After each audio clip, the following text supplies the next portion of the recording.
Wabarakatuh. Selamat siang. Selamat siang, Bu Dian. Saya ingin memperkenalkan diri. Saya Dian Ekasari, CGP Angkatan 7 dari Kabupaten Pekalongan. Pada kesempatan siang hari ini, saya akan melaksanakan praktik coaching bersama Bu Dwi Agus. Di sini saya sebagai coach, kemudian Bu Dwi Agus sebagai coaching. Oke, selamat siang, Bu Dian. Selamat siang, Bu Dwi. Wah, di sini panas luar biasa ini. Gimana tempatnya, Bu Dian? Sama Bu, apalagi saya ini outdoor activity lebih panas gitu ya. Tapi Tapi nggak apa-apa Bu. udaranya kayaknya sejuk-sejuk di mana wong ada banyak pohon sih ya. Iya, iya Bu, betul sejuk-sejuk gimana. Tapi alhamdulillah lah Bu. Iya. Bu Dian, hari ini saya Dalam pengen di coaching dengan jenengan. Ya, saya ada masalah. Bu Dwi, masalahnya apa Bu? Boleh diceritakan Bu? Gini Bu, saya tuh punya permasalahan ya. Yaitu setiap menghadapi murid-murid saya itu di pelajaran nih, tahu kan pelajaran matematika itu seperti apa? Iya. Hanya anak-anak udah pada gitu ya, dan matematika. Nah, saya itu melihat mereka itu apa ya, kurang berminat lah. Matematika itu masih dianggap pelajaran yang wow, sungguh menakutkan kayak hantu gitu. Nah, saya bagaimana ini ya sebaiknya ya? Murid saya kurang berminat, intinya seperti itulah. Males-males kan kalau diajak belajar matematika. Jadi muridnya Bu Dwi ini kurang berminat, malas-malasan kalau pelajaran matematika gitu ya Bu? Iya Bu, betul. Baik Bu Dwi, apa yang ingin Bu Dwi dapatkan dari coaching kita kali ini Bu? Begini Bu, saya itu pengennya dari hasil percakapan hari ini nanti kita saya, terkhusus saya itu bisa mengetahui bagaimana cara agar murid-murid saya jadi berminat dengan matematika, tidak apa ya, berpikirnya itu terlalu apa ya, sulit terus, jadi mereka menjadi berminat dengan matematika, begitu Bu Dian. Oke, baik. Bu Dwi bisa menceritakan kondisi muridnya Bu Dwi itu seperti apa?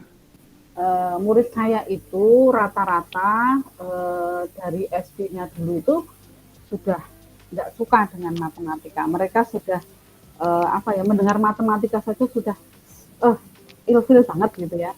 Nah, kemudian mereka kalau saya tanya kenapa sih tidak suka matematika, pusing Bu, gitu. Nah, ngeluhnya dari awal sampai akhir pembelajaran itu isinya mengeluh, tidak bisa ini, tidak bisa itu, badannya lemes, ekspresinya apa, duduknya pada blosen-blosen, enggak. Semangat saya pengennya yang model-model anak yang punya semangat seperti itu Bu. Harapannya ya setelah diskusi ini saya bisa membuat murid saya setidaknya wah, ada minat lah dengan matematika begitu Bu. Oh gitu ya. Jadi Bu Agus ini pingin murid-muridnya berminat dalam pembelajaran matematika gitu ya Bu? Ya, iya Bu Dian. Nah, menurut Bu Agus sendiri dikatakan berminat itu indikatornya apa sih Bu? Indikatornya berminat itu kalau anak itu ketika saya masuk itu ya ada apa ya, wajahnya ceria gitu, tidak merengut. Nah, begitu masuk wajahnya udah merengut itu gurunya udah pusing. Jadi harapan saya ketika saya masuk wajahnya berseri-seri, bersemangat begitu Bu. Oke. Nah, kalau dari indikator tadi itu kira-kira dibuat grade nih Bu, di kelasnya Bu Dwi ini dibuat grade 1 sampai angka 10, itu ada di level berapa Bu murid-muridnya Ibu? Murid saya gimana ya, kayaknya kalau dibuat grade sampai 10 itu murid saya masih di grade angka 5 kayaknya. Muridnya masih belum maksimal banget gitu ya. Angka 5 sepertinya Bu Dian. Di angka 5 Bu? Iya. Nah, untuk kedepannya kan pasti Bu Dwi kan pengen meningkatkan levelnya nih di angka ya 10 atau mungkin kurang dari 10 gitu ya Bu? Iya. Iya. Betul, saya meningkatkan enggak 5 terus lah, masuk begitu terus. Saya pengen ada perubahan gitu ya. Perubahan baik. Nah, seumpama kalau di level, kalau mau meningkatkan itu berada di level berapa Bu, Ibu ya? Dari Saya 5 mau ke level berapa? langsung 10 lah, kalau 10 berarti sempurna. Saya pengennya levelnya ke level 7 dulu lah. Level Oke. 7 dulu. Nanti pelan-pelan tapi sifatnya permanen. Jadinya nggak melorot lagi, lebih meningkat lagi begitu. Oke. Berarti kalau level 7 itu masih indikatornya yang tadi itu ditambahi atau mau dikurangin, Bu? Oh, tak tambahi. Oh iya, ditambahi apa ini, Bu? Tambahi dengan datangnya tepat waktu. Jadi ketika saya berjalan menuju kelas mereka, mereka sudah wah berlari-lari, wah mau matematika, mereka sudah semangat dengan bawa buku dan alat belajarnya, begitu Bu. Harapan ya, harapan saya. Iya, harapan. Itu ya. Oke. Nah, kalau menurut Bu Agus ini murid-murid itu kurang berminat di matematika itu kenapa ya, Bu? Dari pengamatan saya, sepertinya itu mereka pengetahuan prasyaratnya kurang mencukupi. Jadi mereka banyak pengetahuan prasyarat yang belum dikuasai. Nah, selain itu, saya kemudian juga berpikir barangkali saya mengajarnya juga kurang menarik, Budian. Gitu. Nah, kalau menurut Bu Dwi, pembelajaran Ibu itu dalam hal apa yang kurang menarik minat siswa, Bu? Minat murid? Begini, saya itu tipe orangnya kalau ngomong temponya cepat. Jadi mungkin anak-anak ini menyesuaikan diri dengan cara saya menjelaskan.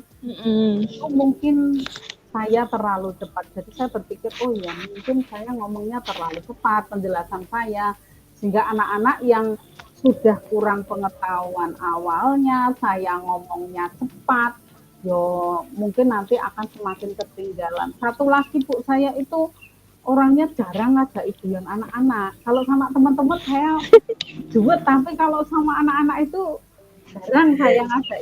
Maksudnya kayaknya mau ngajak ibuan itu masih tanggung gitu.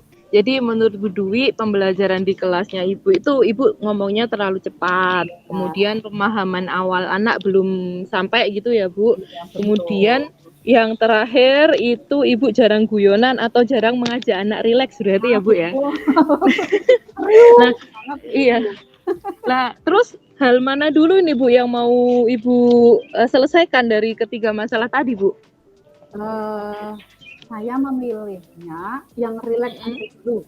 Kayaknya kalau anak-anak rileks, dia nanti akan cinta matematika. Kalau kita bisa lihat gurunya itu senyum-senyum gitu, mungkin juga akan semangat. Saya mau merilekskan dulu saja, Bu Dian. Oke, berarti Ibu pingin merilekskan anak-anak biar anak-anak bisa belajar dengan nyaman gitu ya, Bu. Ya, nah, betul. Untuk kondisi ini, untuk merilekskan ini Bu Dwi mau apa? Apa yang mau Ibu lakukan? Saya berpikir untuk melakukan seperti relaksasi, proses relaksasi ya. Seperti kalau ada diklat-diklat itu sih kayaknya ketika sudah capek itu ada relaksasi sebentar gitu. Kayaknya asik juga itu Bu diterapkan di kelas saya. Iya, relaksasi yang seperti apa Bu yang pengen Bu Dwi berikan kepada anak? Relaksasi yang ingin saya berikan adalah relaksasi yang membuat anak bisa lebih tenang menghadapi matematika, kemudian pikirannya juga lebih fresh, lebih semangat lagi begitu. Jadi yang tadinya sangunya habis, jam terakhir ya tetap happy gitu Bu. Maksudnya begitu. Nah kalau gitu mau Bu Dwi apa yang mau Bu Dwi lakukan? Saya melihat ketika diklat ada ice breaking ya. Saya lihat Budian saja waktu ada lokakarya itu saya terinspirasi banget. Kenapa sih saya nggak bisa membuat seperti Budian? Saya harus bisa kan begitu. Saya berpikir kalau ada ice breaking seperti itu, anak badannya tidak ngumpruk tapi semangat, ada tambahan energi, kemudian juga dia ada motivasi untuk tetap eksis di matematika begitu Budian. Oke, nah ice breaking ya. Oke, berarti Bu Dwi ingin adanya ice breaking. Nah, langkah awal apa yang mau Bu Dwi lakukan untuk mengadakan ice breaking ini, untuk memulainya ini, Bu? Iya, untuk memulai memang memulai segala sesuatu itu paling sulit ya. Jadi saya Iya. itu orang yang tidak tidak kuranglah pemahaman tentang ice breaking, maka saya akan mencoba mencari di internet. Saya mau browsing, kemudian Oke. browsing, atau nanti kalau misalnya masih kurang puas lagi ya saya bisa kemudian lah minta tolong kemudian beri saya inspirasi begitu. Ice breaking seperti apa yang bisa saya terapkan begitu. Setelah setelah Bu Dwi browsing di internet, bertanya kepada teman rekan sejawat tentang ice breaking, selanjutnya apa yang mau Ibu lakukan? Selanjutnya saya akan memasukkan langkah ice breaking tadi ke dalam RPP saya, biar saya ingat. Saya akan membuat RPP yang berdiferensiasi dan akan memperhatikan tentang kompetensi sosial emosional anak gitu.